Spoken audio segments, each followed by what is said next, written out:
Hello प्यारे दोस्त,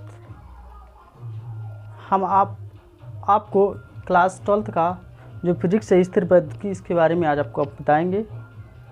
आज मैं उस पार्ट से आपका 3 हेडिंग्स लेकर चलेंगे। विद्युत आवेश के प्रकार, कूलाम का नियम। तो सबसे पहले आप विद्युत आवेश समझ जाइए। विद्युत आवेश क्या होता है? विद्युत आवेश जो होता है आपका क्या होता है, एक पदार्थिक गुण होता है जिससे वह क्या करता है, विद्युत और चुंबकीय क्षेत्र को क्या करता है, उत्पन्न करता है। विद्युत आवेश कहलाता है। क्या आप इसका परिभाषा बताएंगे? विद्युत आवेश का जो परिभाषा होता है यह एक क्या होता है, विद्युत आवेश क्या होता है, एक पदार्थिक गुण होता है जिससे वह विद्युत तथा चुंबकीय क्षेत्र उत्पन्न करता है, चुंबकीय प्रभाव उत्पन्न करता है। विद्युत आवेश कहलाता है। समझ में आ गया? मान लीजिए आपका क्या है, आपका मार्कर है। मार्कर को हम इस तरीके से रगड़ दें। रगड़ने के बाद क्या करें, छोटे छोटे टुकड़ों को, कागज़ के टुकड़ों को ऐसे क्या करें, तो उसके पास लेकर जाएंगे तो आकर्षित हो जाता है। इसका मतलब ये है कि यह एक मार्कर जो आपका है, इसको रगड़ने से क्या होता है, विद्युत आवेश उत्पन्न हो गया। समझ में आ गया? तो यह गुण है। मान लीजिए हम कोई और चीज़ लेते हैं, उसको भी रगड़ेंगे तो उसको भी रगड़ने के बाद उसमें भी क्या होता है, आवेश उत्पन्न हो जाता है। समझ में आ गया? तो देखेंगे कि मतलब दोनों में आवेश उत्पन्न हो जा रहा है। बस कभी कभी ऐसा होता है, दो चीज़ हम ले लेती है। मान लीजिए आप बालू ले लीजिए, बालू में आप रगड़ लीजिए, अपने बाल में रगड़ लीजिए। उसके बाद देखेंगे दोनों में क्या होता है, डिफरेंट रहेगा। क्या रहेगा? डिफरेंट चीज़ें रहेंगी। उसमें कुछ और आपको देखेंगे, कभी कभी ऐसा होता है, दो आप चीज़ ले लेंगे, दोनों से क्या करेंगे, मान लीजिए आप लोहे की छड़ ले लीजिए और द्वितीयक में आप सिल्क ले लीजिए। उन दोनों को आप रगड़ेंगे तो किसी में कुछ और रहेगा, दूसरे में कुछ और रहेगा।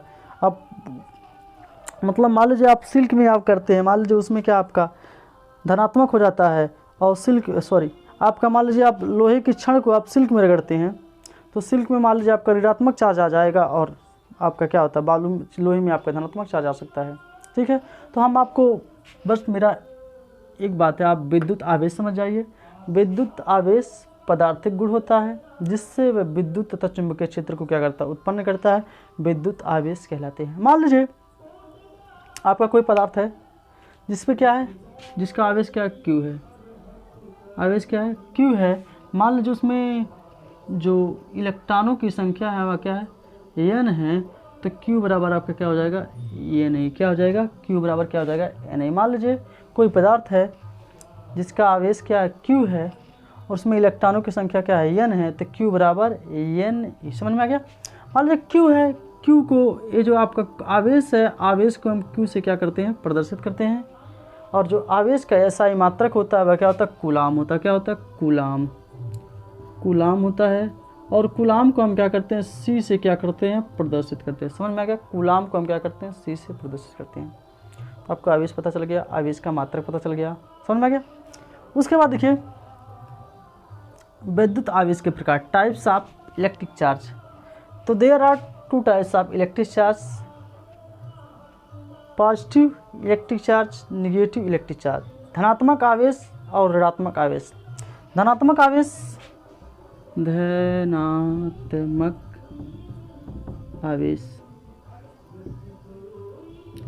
पॉजिटिव चार्ज होता है, इसको पॉजिटिव चार्ज बोलते हैं।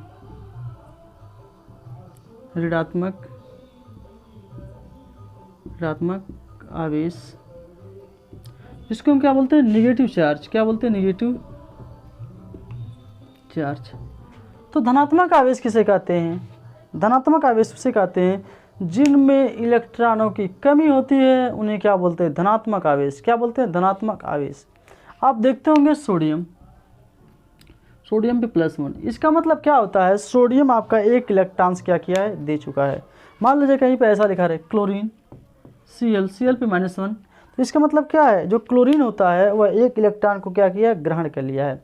तो धनात्मक आवेश किसे कहते हैं, जिसपे इलेक्ट्रॉनों की कमी होती है उन्हें क्या बोलते हैं, धनात्मक आवेश। और जिसमें इलेक्ट्रॉनों की अधिकतम होती है उन्हें क्या बोलते हैं, ऋणात्मक आवेश। समझ में आ गया? धनात्मक आवेश किसे कहते हैं, जिनमें इलेक्ट्रॉनों की कमी होती है उन्हें क्या बोलते हैं, धनात्मक आवेश। जिसमें इलेक्ट्रॉनों की अधिकता होती है उन्हें क्या बोलते हैं, ऋणात्मक आवेश। तो देखिए जैसे सोडियम है, सोडियम से अगर जो हम एक इलेक्ट्रॉन्स को क्या करेंगे, निकालेंगे, तो आपका क्या हो जाएगा, इस पर प्लस हो जाएगा। और क्लोरीन पे क्या करते हैं, एक इलेक्ट्रॉन्स को अगर जो ले लेगा तो वह क्या हो जाएगा, आपका माइनस चार्ज हो जाएगा। तो समझ में आ गया, धनात्मक आवेश और ऋणात्मक आवेश। समझ में आ गया? और धनात्मक आवेश और ऋणात्मक आवेश जब आपको पता चल गया, तो आवेश जब आपको पता चल गया तो आवेश के कौन कौन से क्या होते हैं, गुण होते हैं। तो आवेश का गुण तो वैसे ज़्यादा नहीं आप है, बस जो है देख लीजिए। आवेश का गुण क्या होता है, समान आवेशों के बीच में क्या होता है, प्रतिकर्षण होता है। इसका मतलब क्या हो गया, अगर जो आपके पास क्या है, समान आवेश है, समान आवेश का मतलब सेम चार्जेस, सेम चार्जेस का मतलब अगर धनायन धनायन, ऋणायन ऋणायन, तो अगर जो सेम चार्जेस रहेंगे, मान लीजिए पॉजिटिव या पॉजिटिव, नेगेटिव या नेगेटिव रहेंगे, तो उनके बीच में क्या होता है, प्रतिकर्षण होता है। क्या होता है, प्रतिकर्षण मतलब रिपल्सन होता है। तो फोर्स ऑफ रिपल्सन लगता है, मान लीजिए दो आवेश रहे, उनके बीच में क्या लगता है, प्रतिकर्षण होता है। अगर जो दो डिफरेंट आवेश है, जैसे मान लीजिए आपके पास यहाँ पर भी आपका पॉजिटिव चार्ज रहे और यहाँ पर भी आपका क्या है, पॉजिटिव चार्ज रहे, तो इन दोनों को अगर जो पास लाएंगे तो इन दोनों के बीच में रिपल्सन होगा, यानी इसमें क्या होगा, प्रतिकर्षण होगा। मान लीजिए यहाँ पर क्या है, ए बी माइनस क्यू है, ए बी माइनस क्यू है, यानी दो ए बी के चार्जेस दोनों क्या है, सेम टू सेम है। अगर जो चार्जेस सेम टू सेम होंगे तो इन दोनों के बीच में क्या होगा, अगर जो पास लाएंगे तो क्या होगा, रिपल्सन होगा। क्या होगा, रिपल्सन होगा। अगर जो मान लीजिए आपके पास एक पॉजिटिव है, दूसरा क्या है, नेगेटिव, दूसरा क्या है, नेगेटिव है, तो इन दोनों के पास लाने की ज़रूरत नहीं है, इन दोनों इसमें फोर्स ऑफ अट्रैक्शन लगेगा, मतलब ये दोनों आपस में क्या हो जाएंगे, मिल जाएंगे। जैसे H प्लस Cl नेगेटिव, तो H पे आपका क्या है, इलेक्ट्रॉनों की कमी है, और Cl पे क्या है, इलेक्ट्रॉनों की अधिकता है। तो एक आपका पॉजिटिव है, दूसरा आपका क्या है, नेगेटिव है। अगर जो पॉजिटिव और नेगेटिव दोनों रहेंगे तो आपस में क्या हो जाएगा, कंबाइन हो जाएंगे। समझ में आ गया।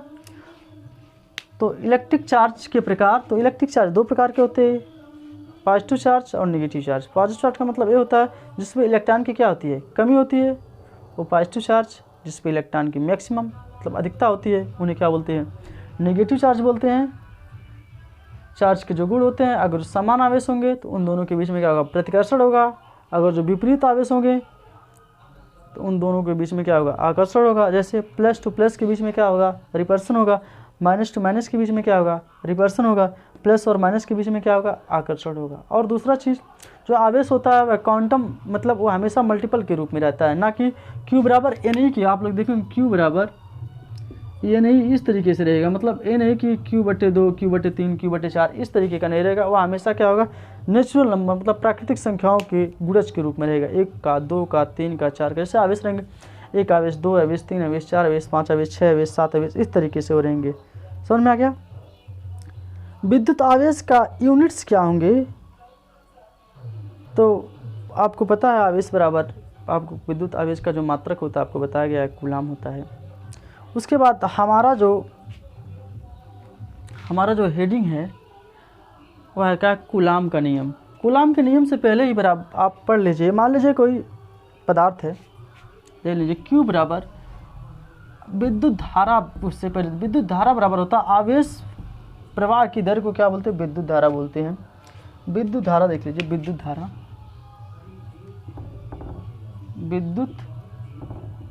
धारा flow of charge are called electric current. विद्युत धारा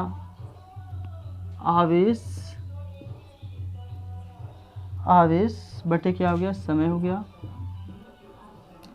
इसको विद्युत धारा को हम I से व्यक्त करते हैं, आवेश को हम Q से व्यक्त करते हैं, और समय को हम क्या बोलते हैं, T से व्यक्त करते हैं। तो Q बराबर आपका क्या हो जाएगा, Q बराबर IT हो गया कि नहीं, Q बराबर IT। अगर जो मान लीजिए कोई परिपथ है, मान लीजिए उसमें क्या है, I एम्पियर की धारा T समय तक अगर जो बहती है तो उसमें Q कूलाम के आवेश क्या होंगे, प्रवाहित होंगे।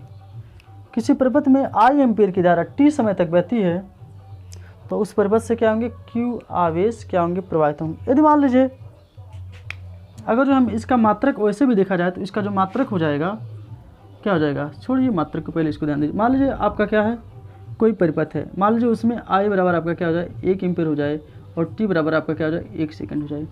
I बराबर कितना हो गया, 1 एम्पियर हो गया। Q बराबर कितना हो गया, 1 सेकंड हो गया। तो Q बराबर कितना हो जाएगा आपका, 1 × 1 बराबर 1 कूलाम। इसका मतलब ये हो गया, यदि किसी परिपथ में 1 एम्पियर की धारा 1 सेकंड तक प्रवाहित होती है तो उस परिपथ से क्या होगा, 1 कूलाम आवेश क्या होंगे, प्रवाहित होंगे। समझ में आ गया। चलिए अब देखिए कूलाम का मात्रक क्या हो जाए, विद्युत, ये जो आपका आवेश है, आवेश का मात्रक इस तरीके से आप देख लीजिए। जो इसका वैसे तो उसका मात्रक होता है कूलाम होता है, बट फिर इस हिसाब से देख लीजिए इसका मात्रक, वैद्युत धारा का मात्रक क्या होता है, एम्पियर होता है। क्या होता है, एम्पियर होता है। और समय का मात्रक क्या होता है, सेकेंड होता है। क्या होता है, सेकेंड होता है। वैद्युत धारा का मात्रक क्या होता है, एम्पियर होता है। समय का मात्रक क्या होता है, सेकेंड होता है, सेकेंड होता है। अब देखिए, अब मान लीजिए इसका तो मात्रक पता चल गया, इसका डायमेंशन क्या होगा, इसका बीमा क्या होगा। इसका बीमा देखिए, वैद्युत धारा का मात्रक को एम्पियर को ए से प्रदर्शित करते हैं और समय को क्या होगा, टी से, ई टी।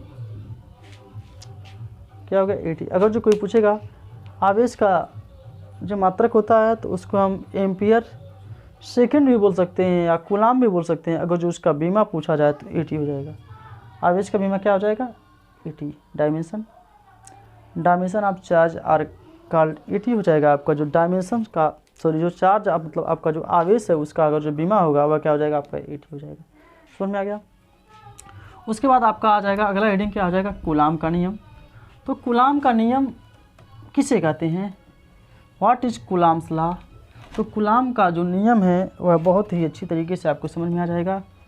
कूलाम का नियम ये होता है, हम दो चार्जेस लेते हैं, दो चार्ज ले लीजिए। मान लीजिए आपका एक बिंदु यहाँ पे है, दूसरा बिंदु क्या है, यहाँ पे है ना। मान लीजिए यहाँ पे एक चार्ज आपका क्या Q1 है, दूसरा चार्ज आपका क्या है, Q2 है ना। आपके पास दो चार्जेज हैं, Q1 है, दूसरा चार्ज क्या है, Q2 है।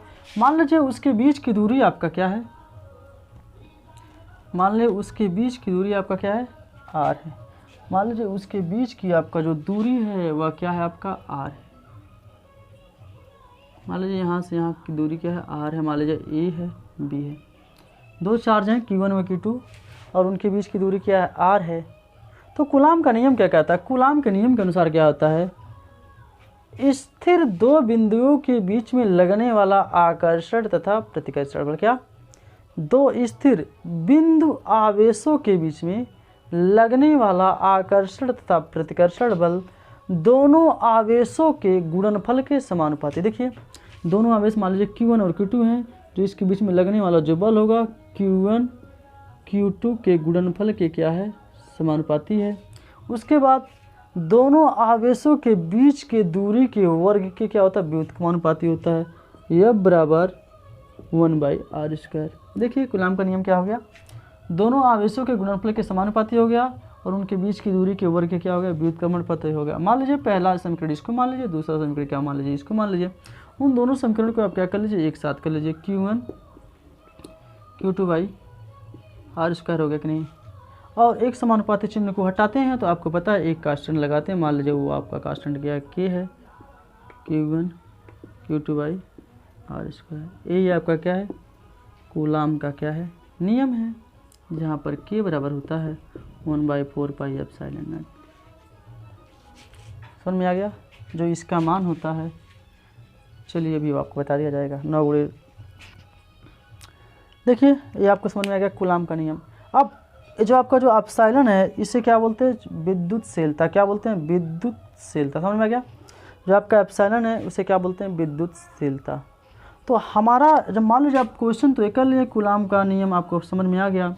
कूलाम का नियम समझ में ये आ गया कि भाई दो आवेशों के बीच में लगने वाला बल दोनों आवेशों के गुणनफल के समानुपाती होता है, उनके बीच की दूरी के वर्ग के क्या होता है, व्युत्क्रमानुपाती होता है। तो ये तो आपको आ गया। उसके बाद फिर उसी में पूछता है एप्सिलॉन नॉट का मात्रक और बीमा बताए। एप्सिलॉन नॉट आपका यही है, एप्सिलॉन नॉट का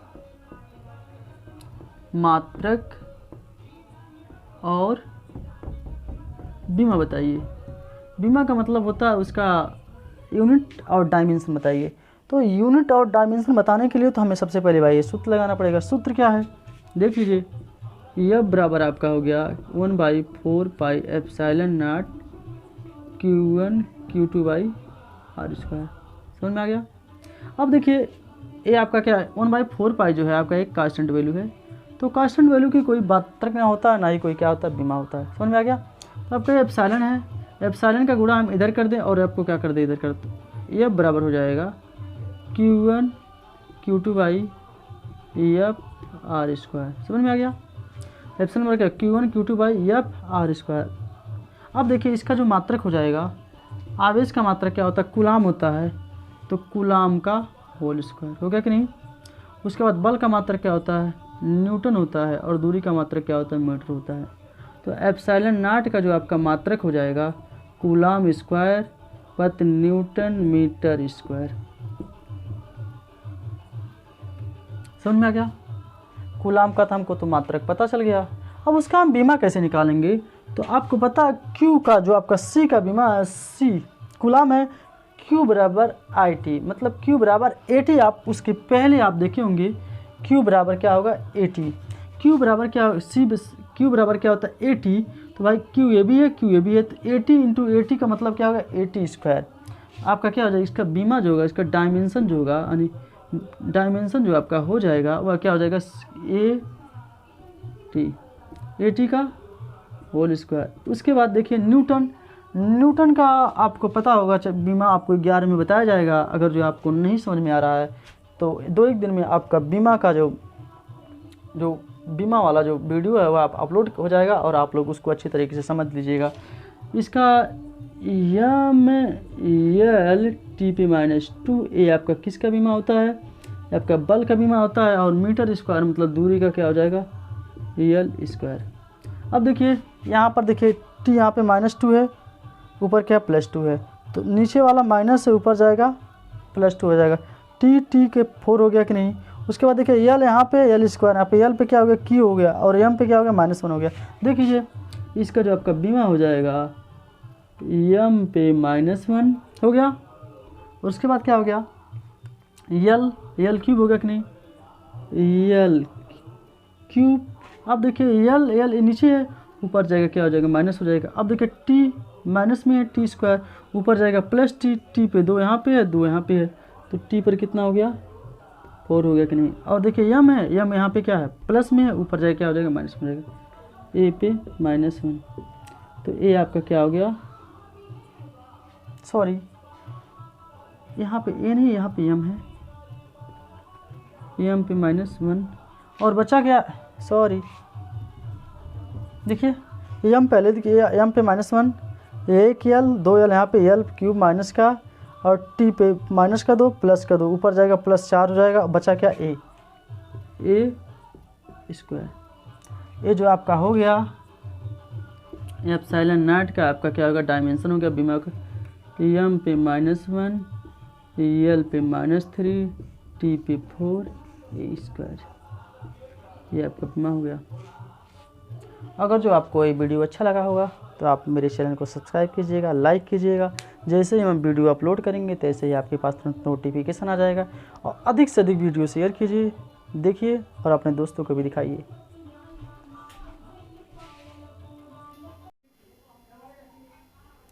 देखिए आप लोग कूलम का नियम तो समझ में आ गया होगा, इसका मात्रक भी आपको समझ में आ गया। देखिए इसका मात्रक एप्सिलॉन बराबर C² न्यूटन मीटर स्क्वायर। अब उसके बाद आपका इसका बीमा कैसे निकालेंगे? देखिए एप्सिलॉन नॉट बराबर, देखिए C का आपको ऊपर बताया गया 80 का होल स्क्वायर हो गया।